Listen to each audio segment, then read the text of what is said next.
Today discuss about spinning calculation. আজকে spinning এর একটি ক্যালকুলেশন নিয়ে আসলাম।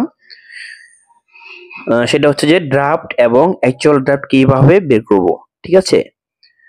তো আমরা অনেক সময় ইন্টারভিউ কোশ্চেন্সে দেখে থাকি যে ড্রাফট দেওয়া আছে, হ্যাঁ, তারপর হচ্ছে যে স্লাইভার হ্যাং দেওয়া আছে, ডাবলিং দেওয়া আছে, অ্যাকচুয়াল ড্রাফট বের করতে বলছে, ঠিক আছে? অথবা স্লাইভার হ্যাং দেওয়া আছে, ডাবলিং দেওয়া আছে, আর হচ্ছে ড্রাফট বের করতে বলছে।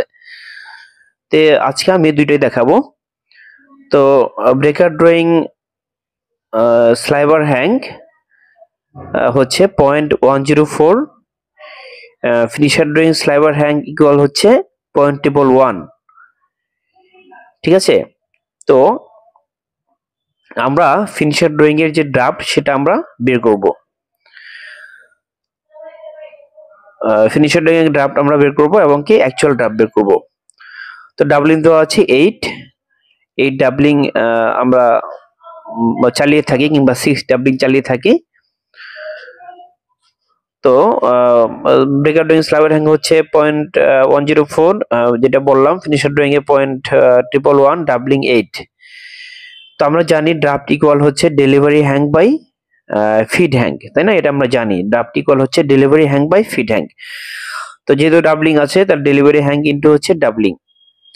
তো ডেলিভারি হ্যাং দেওয়া আছে কত? 0.104 ইনটু হচ্ছে ডাবলিং আমরা কত ধরেছি? 8 ডিভাইড বাই ফিড হ্যাং কত? ফিড হ্যাং হচ্ছে আমাদের 0.111। তাহলে এটাকে আমরা যদি ক্যালকুলেশন করি তাহলে আমরা পাবো 7.49। তো এখন অ্যাকচুয়াল ড্রাফট কিভাবে বের করব?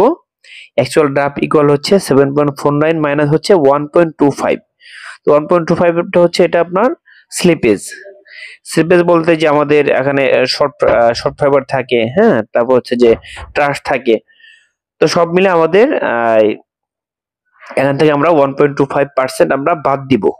তো এটা বাদ দিলে কত আসবে? 7.39, ঠিক আছে?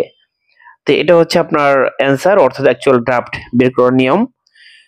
তো আশা করি বুঝতে পেরেছেন। আজকে এই পর্যন্তই। পরবর্তীতে নতুন একটি টপিক নিয়ে ইনশাআল্লাহ। ততক্ষণ ভালো থাকবেন। আল্লাহ হাফেজ।